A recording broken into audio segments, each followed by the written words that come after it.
कृष्ण कृष्ण कृष्ण हरि हरि। हरे राम राम राम हरि हरि। हरे कृष्ण कृष्ण कृष्ण हरि हरि। हरे राम राम राम हरि हरि। हरे कृष्ण कृष्ण कृष्ण हरि हरि। हरे राम राम हरे हरे। हरे कृष्ण कृष्ण हरे हरे। हरे राम राम हरि हरि। हरे कृष्ण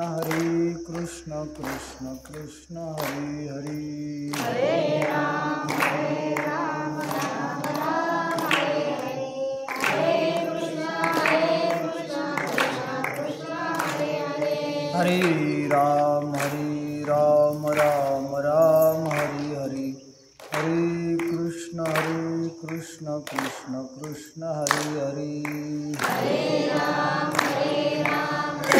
राम हरे हरे। हरे कृष्ण कृष्ण हरे हरे। हरे राम राम हरे हरे। हरे कृष्ण कृष्ण कृष्ण हरे हरे। हरे राम राम हरे हरे। हरे कृष्ण कृष्ण हरे हरे।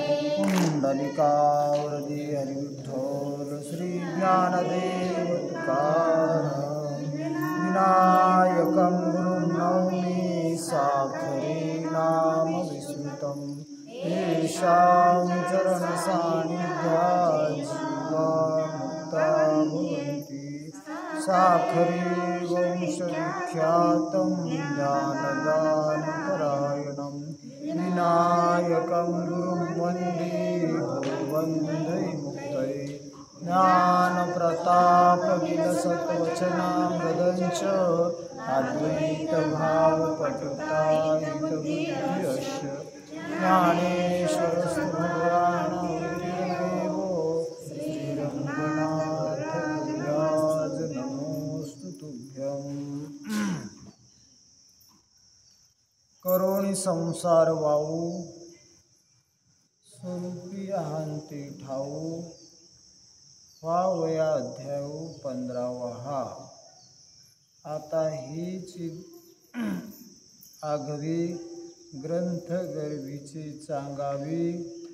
उपलविजेल जीवे आकरणीजे। काय सांगतात महाराज? महाराज सांगतात की हा जो काही ज्ञानेश्वरीचा 15वा अध्याय आहे किंवा गीतेचा जो काही 15वा अध्याय आहे, हा 15वा अध्याय महाराज सांगतात कशा करता सांगितलेला आहे. ह्या 15व्या अध्यायामध्ये भगवंताने अर्जुनाला काय सांगितलेलं आहे, तर महाराज सांगतात ह्या 15व्या अध्यायामध्ये जीवाला अनुभवाला येणारा जो काही हा संसार आहे, तो संसार काय ठरवायचा? वाव ठरवायचा आहे. वाव ठरवायचा आहे म्हणजे नाही ठरवायचा आहे. आणि जीवाची जी काही अहंता आहे, ती अहंता कशावर न्यायची? स्वरूपावर न्यायची.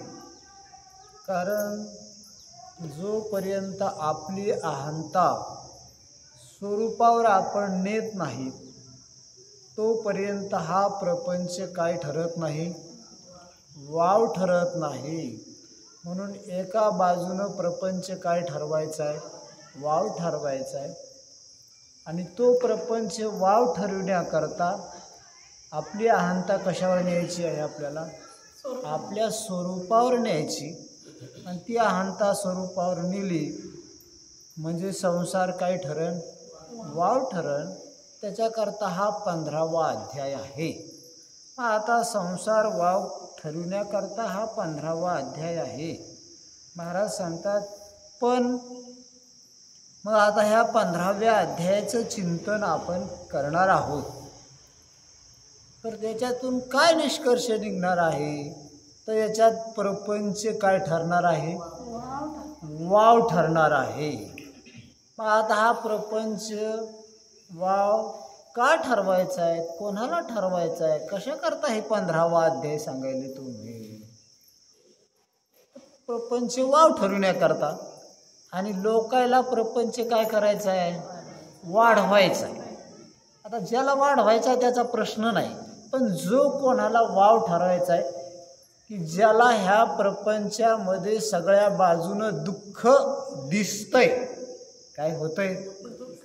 कारण संसारामध्ये सगळ्या बाजूनं काय असतंय? दुःखच असतंय.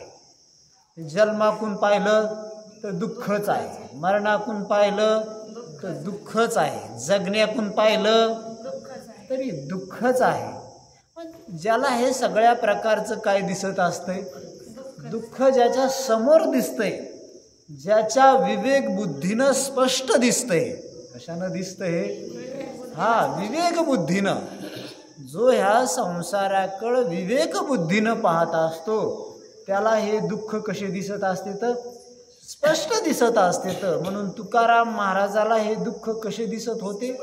स्पष्ट दिसत होते. म्हणून ते म्हणत होते, देवा काय सांगू गर्भीची यातना, मज भोगिता नारायणा, मांस मळमूत्र जाना, तुझं क्षणोक्षणा यात असे. म्हणजे गर्भाचं दुःख विवेकानं त्यांना कसं दिसत होतं?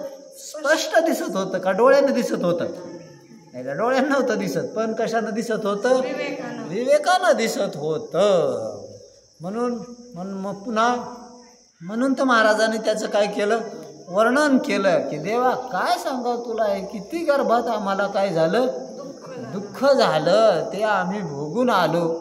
मग आता झालं गर्भात ते दुःख झालं, पुन्हा शरीर असताना सुद्धा अनेक प्रकारचे काय आहेत? दुःख आहेत. त्याच्या वासना आहेत, ते वासना दुःख देतात, त्या स्थिर बसू देत नाहीत. इतकंच नाही तर पुन्हा उद्या काय आहे? मरण बी आहे. नुसतं मरणच आहे असं नाही, तर त्या वासना राहिल्यामुळं 184 बी आहे.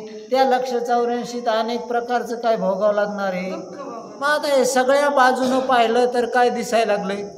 दुःख दिसायले. बरं, आता हे सगळ्या बाजूनं तर दुःख दिसायले ह्या जगाकडं पाहून, शरीराकडं पाहून. पण हे सगळे जीव ह्या संसाराच्या काय लागलेले आहेत? नादी लागलेले आहेत. ते मूर्ख आहेत.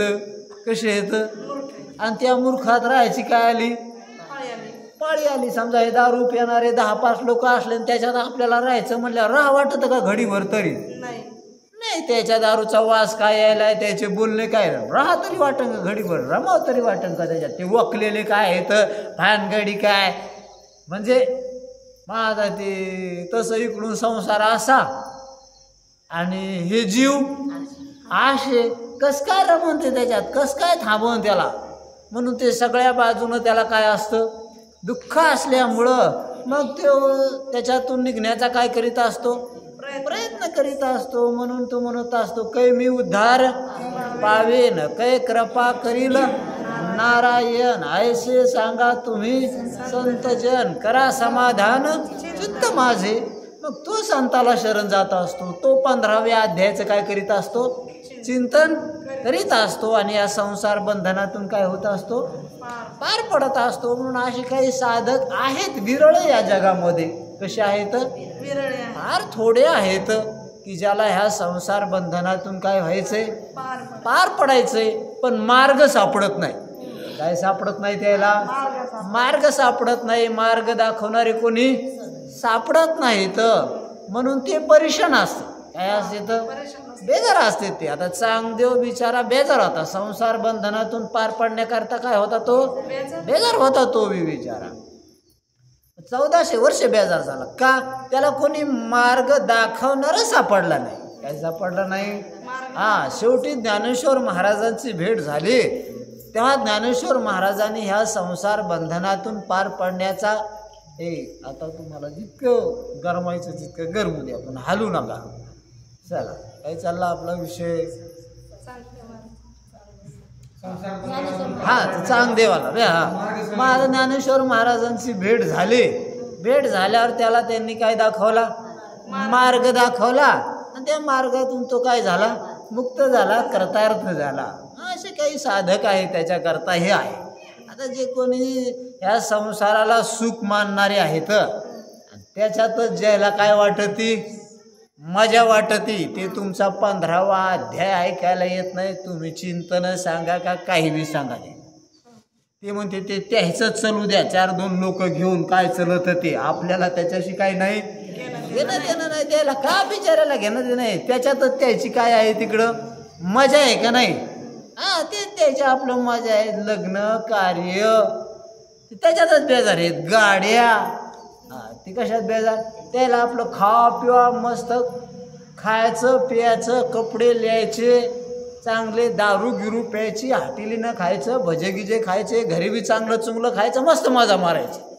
काय मारायची द्यायची मस्त आपलं खातेत पितेत हे पितेत पुन्हा रोगी होते तर खाऊन पिऊन काय होते तर रोगी होतेत मग कणतेत पुन्हा दवाखान्यात जाते तर गोळ्या गिळ्या घेते तर पुन्हा नीट होतेत की पुन्हा त्याचं तेच पुन्हा खातेत पितेत घेतेत गाड्या घेतेत पैसे कमीवतेत गाड्या चालविता मुळ्यादी होत्या पुन्हा गाड्या चालविता येत नाहीत पुन्हा दवाखान्यात जातात पुन्हा गोळ्या घेतात पुन्हा नीट करतात की पुन्हा गाड्या चालवितात. कारण त्याची अशी मजा चालूच आहे त्याच्यामध्ये.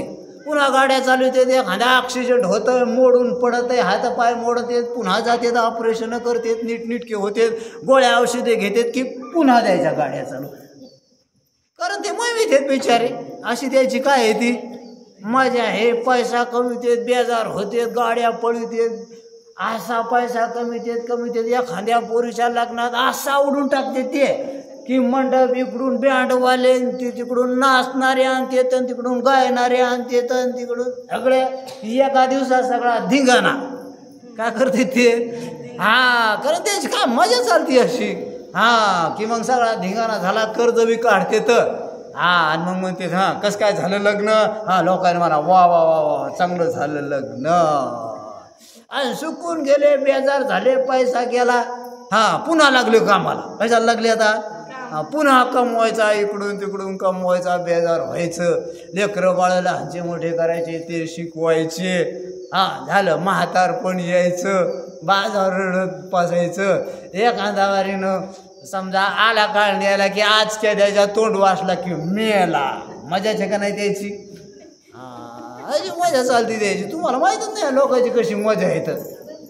अशी मजा मस्त मिळतात ते द्यायचं काय कमी नाही द्यायचे. लेकरं बाळ भांडणं बी करतात पुन्हा बी जाग्यावर येते तर 4-2 रुसून बी जाते तर पुन्हा येते तर पुन्हा भांडत येतं लय भांडणं झाले तर औषधं घेते तर मरत येतं मस्त मजा चालतं द्यायचं. असं काय द्यायला का दुःख आहे का काय बिचाऱ्याला काय नाही द्यायचं मस्त येतं वासनाट होते पुन्हा 184ला जाते म्हणून त्याचा बिचाऱ्याचा काही प्रश्न नाही. त्याचं कसं चाललेलं आहे तुमची ज्ञानेश्वरी चालू द्या का तुमचं नाद भागत चालू द्या का 15वा अध्याय ठरवा चालवा का काही बी करा ते द्यायचं आपलं कसं चाललेलं आहे. त्याच्यातले काही परमार्थ करणारे तर ते बी त्याचे विचारते त्याच्यातच मजा येते. ते शेणा माझी शेण किडीन बांधून या राहते वाडी ते बी अशा चालू शिकते ना अभंग म्हणतेन कीर्तन करतेन पैसे कमीवतेन गाड्या घेतेन पोरं त्याचे दारू पितेन त्याला खेटर मारतेत ते आपलं इकडून तिकडून लोक ऐकून पैसे कमवून आणतेत त्याच्या बी कंबरा जात्यात भानगडी होत्यात काहीतरी होतात ना ते तरी पुन्हा नीटके करून पुन्हा चालू येते. त्याला कसं काय चाललं आणि त्याचा संसार कोणचा त्याची मजा कोणची लोक मान्यता लोक खाऊ घालतात काही मग काय होतं त्याला कोणाला कॅन्सर होतं कोणाला गळ्यालाच कॅन्सर होतं तर कोणाला ढुंगणालाच कॅन्सर होतं का कुठं कॅन्सर होतं ते सांगता येतं का तुमच्या मनी द्यायला. आणि मग कसं चालू ह्या महाराज लोकांचं यायचं बी मजेत म्हणून यायच्या करता हे नाही त्याची तिकडंच मजा आहे तिकडंच चालू दे द्यायचं ते चालू दे. ज्याला कोणाला बाबा होय बंधनातून काय व्हायचंय पार पडायचंय त्याच्याकरता काय आहे हा 15वा अध्याय आहे की ज्याला संसार सगळ्या बाजूनं कसा आहे दुःख आहे. ज्याच्या बुद्धीला हे स्पष्ट झालेलं आहे ती त्याची बुद्धी याच्यात काय होणार नाही रमू शकत नाही. तिला रमविण्याचा जरी प्रयत्न केला तरी काय होत नाही ती रमत नाही. त्या बुद्धीच्या आडवा स्वर्ग जरी आला काय आला तरी तिथं काय होत नाही ती. म्हणून तुकाराम महाराज म्हणे, तुका म्हणे पावटणीन करू स्वर्गाची निशाणी. आमच्या समोर स्वर्ग बी आला तर त्याच्या पायऱ्या करून पलीकडे जाऊ आम्ही, पण तिथं रमणार त्याच्यावर पाय देऊन जाऊ. काय देऊन जाऊ? हां, त्याला लाताळून जाऊ, पण तिथं काय होणार नाही, रमणार नाही. मग असा जो कोणी दुःखी आहे, म्हणून जगातला फक्त खरा साधकच दुःखी असतो. कोण दुःखी असतो? संसार करणारे काय नसते. तर तुम्ही किती बी सांगा ना, तुम्हाला मरण हे 184 हे रोग हे तर गर्भवासातून आले, ते म्हणते कोण पाहिलं, चलू द्या ना, सध्याची मजा घ्या, पुढं जे होईन ते पाहून घेऊ, जेव्हा होईन तेव्हा होईन का. पण आताची तर काय घ्या, मजा घ्या. आणि हे सांगणारे काय मरायचे नाही काय उद्या, मग आणि यायला काय रोग नाही तर काय, आणि यायला काय वासना नाही काय, आणि मग हे तरी कोणचे सुटले. आता हे बी नाही सुटले, आपलं आहे ते चलू दे आपलं, म्हणून ते आपल्यालाच येड्यात काढतेत. कशात काढतेत? तुमचा शहाणपणा ऐकायला कोण रिकाम आहे, कोणाला येड्यात काढतेत? आपल्यालाच येड्यात काढतेत. ते मध्ये ती आई यायचं ऐकायला हायच कोण, 2-4 माणसं काय सांगतायत यायला, कोणाला येड्यात काढतात ते. आपल्यालाच येड्यात काढतात ते. यायला लय चांगलं सांगता आलं असतं, लय झालं असतं, सगळेच लोक गाजा बाजा झाला असतं ते. त्याच्यामुळे ते आपल्याकडे पाहत बी नाहीत आणि येत बी नाही. आपल्यालाच काय काढते ते, येड्यात काढते ते. चला मग याच्याकडे काही कोणी शिकलेले हे का काय काय ग्रंथ वाचन करणारे आहेत का कोणी काही सुज्ञ लोक आहेत. माणसं तर नाही, नुसत्या बायाच. म्हणजे एक ते पाहते कोणी कोण आपल्याला इकडूनच पाहते ना ते. आणि हे तरी कोणचे मुक्त झाले, हे रात्रंदिवस काम करते, धंदे करते, इस्कुत्या तितकुशाकडे पाहतेत, कोणाला दान करीत नाहीत, वाटीत नाहीत, कोणाला चहा पाजीत नाहीत, कोणाचा सप्ताह करीत नाहीत, एकादशी करीत नाहीत, हरिपाठाला येत नाहीत, काकडे. म्हणजे ते पाहणार कोणी कोण बिचारे, त्याला काय नाही. म्हणून काय नाही त्याचं विचारायचं, त्याचं चलू द्या, त्याला लांबूनच काय जोडा, हात जोड द्या, चलू द्या मला तुम्ही महिमेत येतं. पण बाबा हो, जे कोणी साधक आहेत त्याच्या करता आहे. म्हणून पूर्वी बी असंच होतं बरं का, असं काय नाही तुमच्यामध्ये. साधक किती होते? फार थोडे होते. तुकाराम महाराजाच्या काळात बी त्याच्याकडे येणारे किती लोक, फार थोडे. मंबाजीकडे जाणारे तिकडं खूप होते. तिकडं शास्त्री पंडित हे मोठमोठाले श्रीमंत गावचे पाटील. कोणाकडं? आणि तुकाराम महाराजाकडं कोण येत होतं ते? येत तर नव्हतं, पण त्याला गावात बी कीर्तन करते. आता येत तर नव्हते, बरं तुकाराम महाराज करीन नका कीर्तन, पण त्याला सोयीनं बी बोलत नव्हती ती. असे बोलायचे नाही, शेणा माझी शेण किडीन बांधून या राहती वाढेल. ते गावच्या पाटलाला तसं म्हणायचं म्हणल्यावर कीर्तन करतेच होते की त्याला गावात नाही.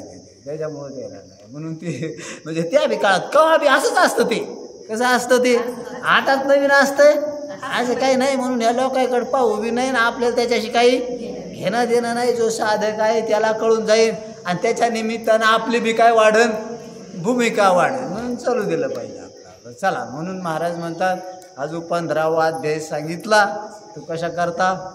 आणि हा 15वा अध्याय तरी देवानं एकट्या अर्जुनाला सांगितला. कोणाला सांगितला?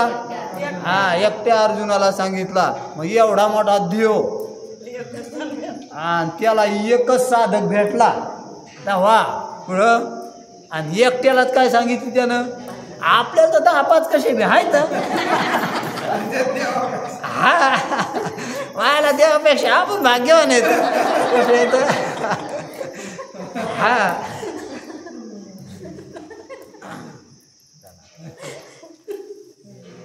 म्हणून बाबा चालू दे झाला पाहिजे आपलं स्वस्त चिंतन, चालू दिलं निवांत चालू दिलं पाहिजे. कसं चालू दिलं पाहिजे आपलं? निवांत चालू दिलं पाहिजे. म्हणून आपलं चला करून, म्हणून भगवंताने सांगितलं करोनी संसार वाव. आता हे वाव ठरवायलाच आलेले आहे तिथं. काय ठरवायला आलेले आता? वाव ठरवायला आलेले आहेत.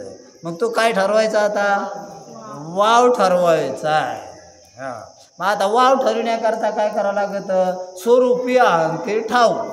याची अंता कुठं न्यावं लागते? स्वरूपावर न्यावं लागते. पहिली गोष्ट तर खरं पाहिलं तर प्रपंच झालाच नाही बुडातून पाहिजे. खरं पाहिलं तर काय नाही, तो प्रपंच झालाच नाही. प्रपंच एक झाला होता आणि तो समूळ मिथ्या वार्तान पुढे होईल मागुता कदा कल्पांती घडेना. बघा आजातवाद अशी हिंमत करतो. तुकाराम महाराजांना मी सांगितलं नाही याच्यात आजातवाद न झाला प्रपंच आहे परब्रह्म, किंवा प्रपंच एक झाला होता ही तो तुकाराम महाराजाने हिंमत केली ती की प्रपंच काय नाही झालाच नाही. आता झालाच नाही तुम्ही म्हणायले झालाच नाही, आणि हे लोक तर इतके बेजार अनादिकालापासून फिरायले 184चं दुःख भोगायले, तर तुम्ही मानता झालाच नाही. अशी कशी काय हिंमत केली? ती म्हणली झालाच नाही. मग त्याच्यात विवर्तवाद आला. ते म्हणले झालाच नाही म्हणावता अनुभवाला यायला बेजार येतं. मग विवर्तवाद सांगितला. झाला पण भासला. ते म्हणले मग भासला कसा? ते भासला तर ते भासलेला बी मानायला काही तयार नाही, पण काहीला पटत आहे. काय झाला? भासला. पण भासला बी नाही, झालाच नाही. तो पहिली गोष्ट काय नाही झाला, कारण भासला बी हे बी सिद्ध होत नाही. झाला हे तर सिद्ध होतच नाही प्रपंच, पण भासला हे बी सिद्ध होत नाही.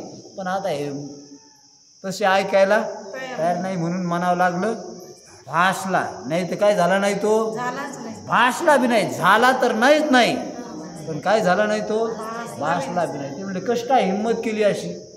भासला बी नाही म्हणायले, झाला बी नाही म्हणायले तुम्ही. पहिली गोष्ट झाला नाही म्हणायली, झाला नाही कसं काय म्हणायले? अनुभवाला ते यायला सगळे तर बेजार पाहिले. ते म्हणले विचारानं ठरलंय. ते कशानं ठरलंय? ते विचार जर करून पाहिले ना तर हा प्रपंच झाला बी नाही आणि होणं शक्य बी नाही. कसं काय होणं शक्य नाही? कसं काय झाला नाही? ते म्हणले हा जर झालाच म्हणा तर कशाचा झाला ते सांगा, कोणी केला ते सांगा, आणि मग झाला म्हणा. नुसता अनुभवाला यायलाय म्हणून झाला म्हणू नका. अरे कुठली बी वस्तू कार्य होण्याकरता, कुठली वस्तू होण्याकरता एक सुई जर निर्माण व्हायची असली, नुसती सुई, तर तिला करता लागतो. काय लागतो? म्हणजे दोन कारणं लागत आहेत. एक तर उपादान कारण आणि एक निमित्त कारण. काय व्हायला? सुई व्हायला. सुई नुसती उपादान कारण लागत म्हणजे काही काही लोखंड लागत की नाही? त्या लोखंड असल्याशिवाय काय होणार नाही? सुई होणार नाही. दुसरी गोष्ट कोणीतरी करणारा चेतन लागतो की नाही? कारागीर त्याला करणारा, सुई करणारा. म्हणजे सुई करायला सुद्धा उपादान कारण आणि निमित्त कारण हे दोन कारणं लागते. त्याच्याशिवाय सुई सुद्धा होऊ शकत नाही. आता सुई जर होऊ शकत नाही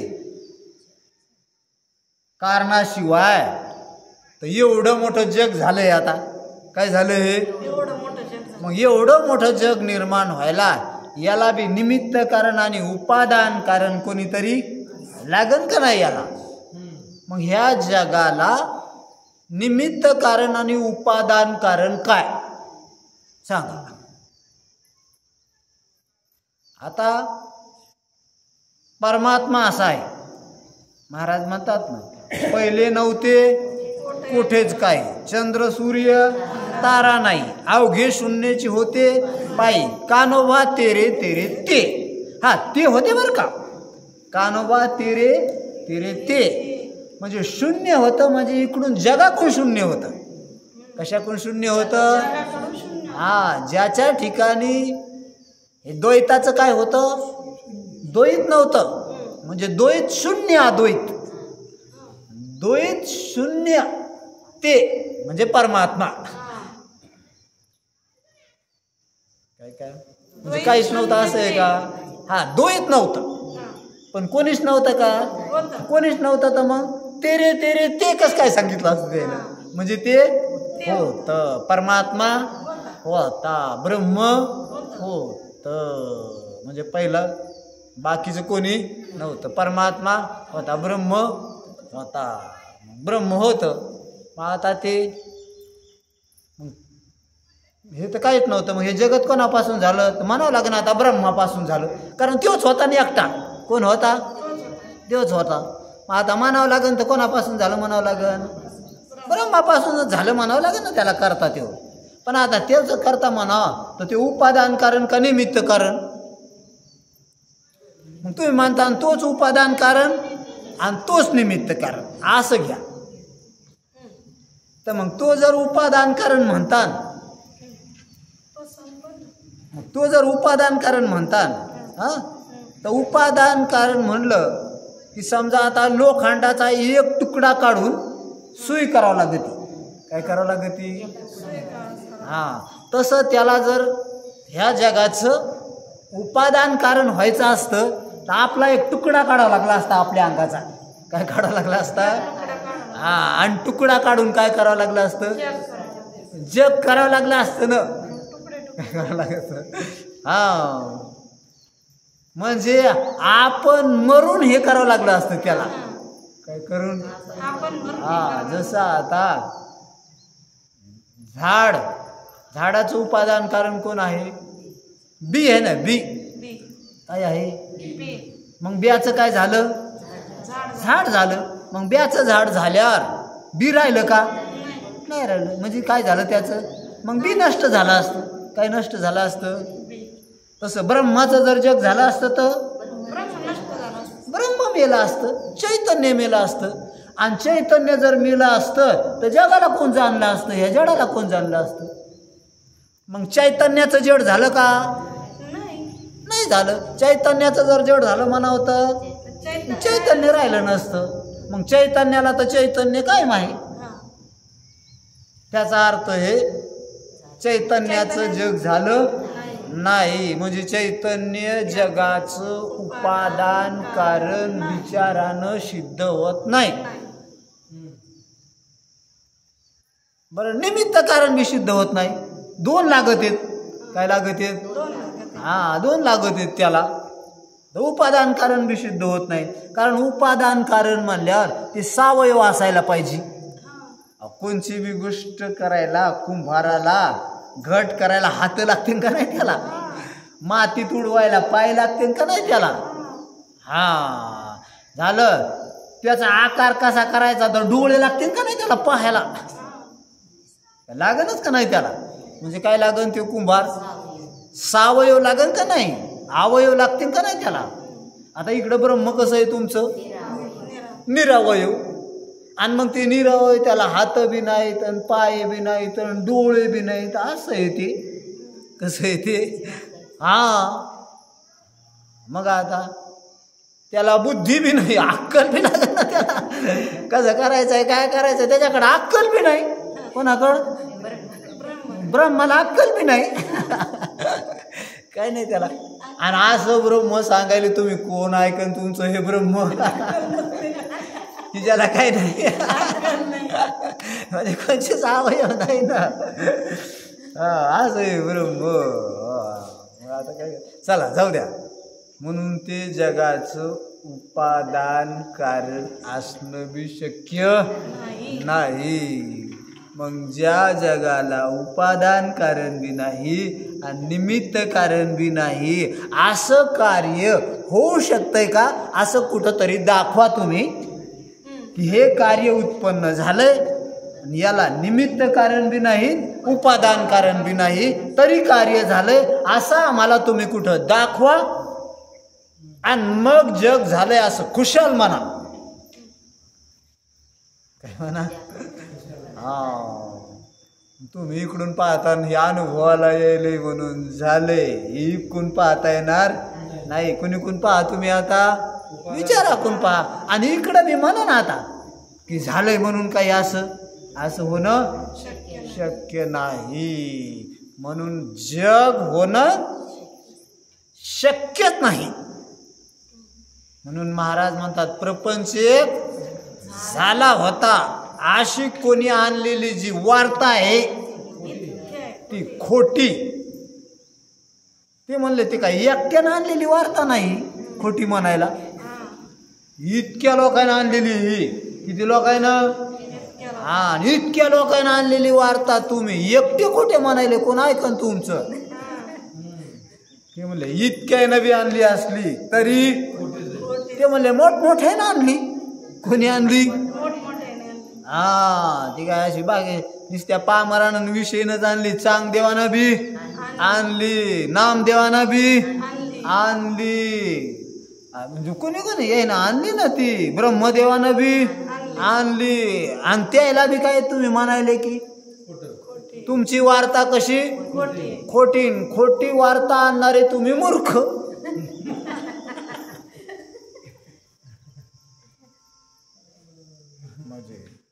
ते म्हणले इतक्याला कसं काय मूर्ख ठरले? ते म्हणले हिशोब आहे इथं. कसा आहे इथं? समजा बे दोन्ही चार म्हणजे चार. हा, एखादा PhD आलेला आला, ते म्हणला बे दोन्ही चार काऊन 5. अरे सगळे बे दोन्ही चार म्हणणारे अडाणी आहेत. कसे येत? आणि मी MBBS झालेला आहे, मी अडाण्यासारखं कसं काय म्हणणार बे दोन्ही चार? आता मग बी काही पोझिशन दाखवू नाही, उगा शिकलो का मग मी? हा, मग किती? बे दोन्ही 5. आता जर म्हणूच लागला तो हे काय म्हणते बाकीचे? अहो ते तुम्ही MBBS असले तरी बे दोन्ही 5 होत नाही. आता म्हणले तुमचं काय खरं आहे काय? खांदे डिग्री माझी काय दाखवतो तुम्हाला? डिग्री म्हणजे लागला डिग्री दाखवायला, फाईल दाखवायला, इथे दाखवायला. त्याला आपण तू ह्या डिग्री बाजूला राहू दे, बस हिशोबाला. कशाला बस आता? आणि कर बरं आता हिशोब. मग हिशोबाला बसल्यावर त्याला बी गपचिप काय म्हणणं आहे? हा, बे दोन 4. मग ठरलं का नाही बे दोन 4? मग तू आता MBBS आहे का मूर्ख आहेस 5 म्हणणारा? ते मला डिग्री आहे, ते मला जाळ तिकडे तो ह्या डिग्री आता हिशोबात बसन आता काय होईन. हा, म्हणून इथं काय असतो? ते किती शिकलेले आहेत आणि किती लोक आहेत याला महत्व नाही. तसं तुकाराम महाराज म्हणले तुम्ही केवढे आहेत आणि किती जण आहेत.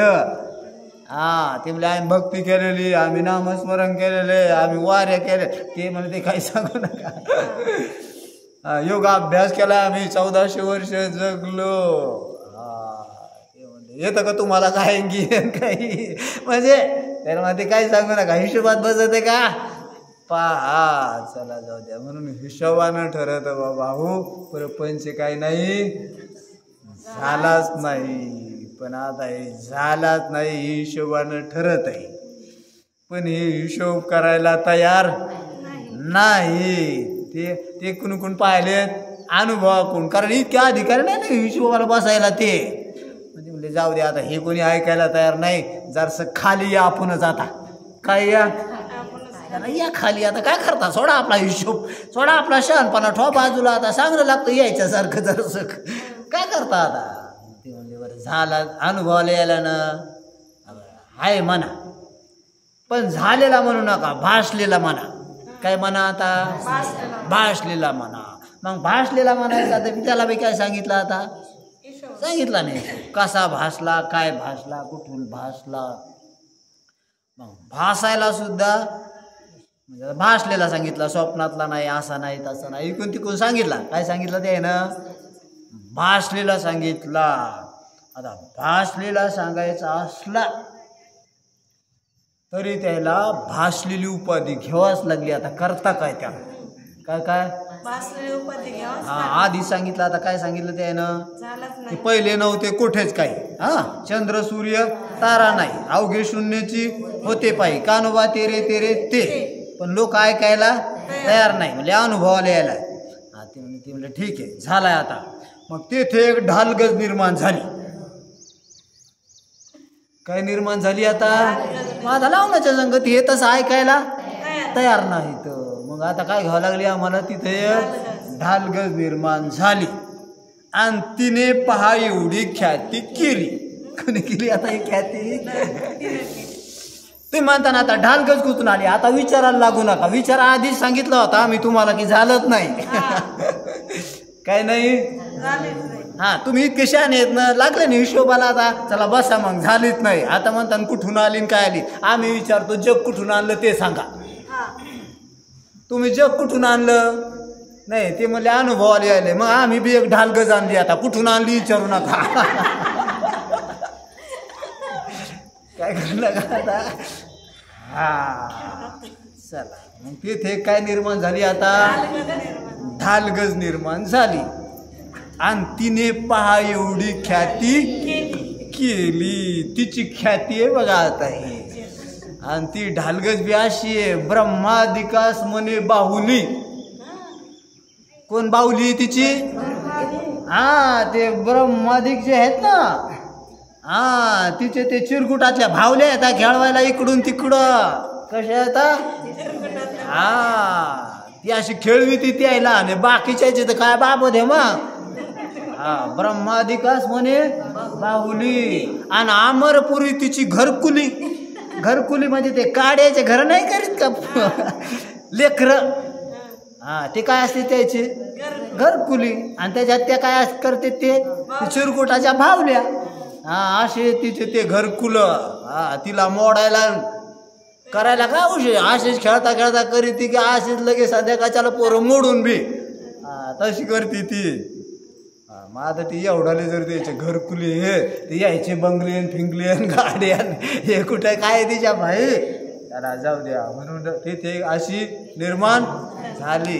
हा ब्रह्मादिकास म्हणे बाहुली. हा ब्रह्मपुरीची घरकुली. चला हा तिथं झाली आता हे निर्माण. काय झाले. हा बरं आता तिनं काय केलं. हा ब्रह्मादिकास म्हणे बाहुली. अमरपुरी तिची घरकुली. कानोबा तेरे तेरे ते. हा आता तिनं काय केलं. तिनं काय ख्याती केली. हा तिनं काय केलं. बापाची दादला केला. काय दादला केला. हा मग बाप. कारण अधिष्ठान तो बापाचे तिचा. हा मग बापाची काय केला. दादला केला. आणि वाईट कोण म्हणे या बोला. हा वाईट म्हणायचं नाही याला. तिच्याच बोलन चला. कोणाच्या बोलन चला आता म्हणजे एक गमत आहे. हा बरं केलाच केला दादला. तो तिशी शिवला नाही. बापच नवरा केला. तिला दुसरा कुठून आणीन ती सापडायला. अधिष्ठानच करणं भागी तिला नवरा. आता दुसरा कुठून आणीन ती. हा मग काय झालं. केलाच केला नवरा. मग तो काय झाला.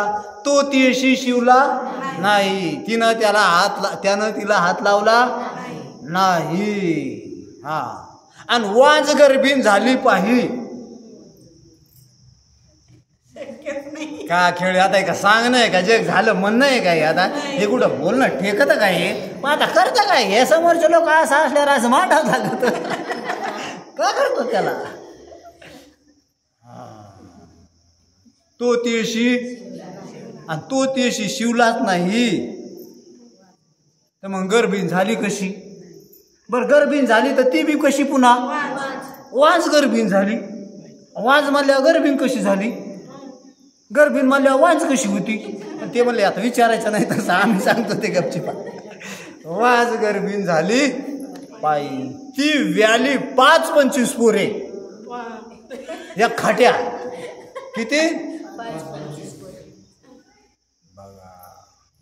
आता इथं शिवून होईना तर तो शिवलाच नाही. इथं लेकरवाळ्या होणाऱ्या असून वांज नसून त्याला लवकर होईना. झालं तर एखादं होतं. ती वांज असून ह्यो शिवला नसून किती वेली 5-25 पोरे. हा झालेच का नाही. आता असं झालंय. कसं झालंय. मग झालं तर कसं झालं म्हणले. आता असं झालं. मग तुम्ही म्हणता ना असं कसं होईल. मग असं कसं होईल तर आम्ही पहिलंच म्हणतो होतं झालं नाही. आणि झालं तर मग हे असंच झालं. कसं झालं.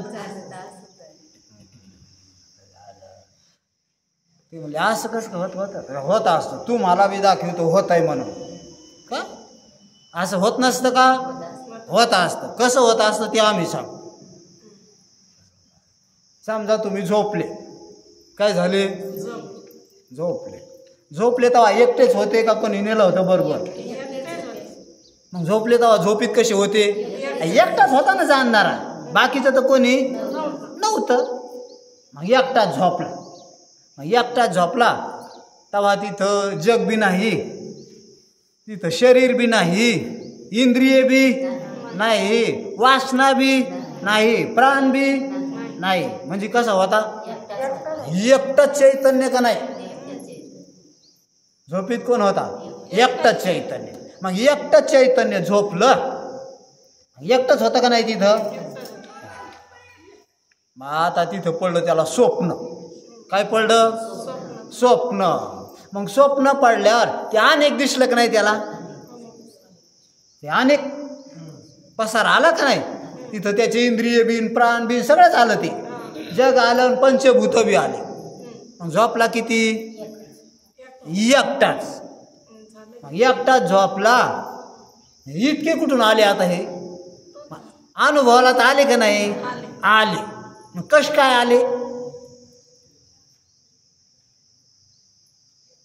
कश काय आले आम्ही सांगतो ना.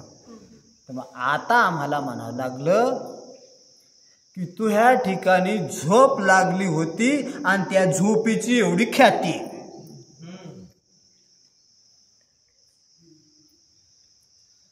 ते म्हणलं कस काय झोप लागली होती? विचारा भाऊ ना आपण. खरं पाहिलं झोप सिद्ध होती का? हे जर झोपला होता म्हणा तर स्वप्न कसा जाणीत होता? काय काय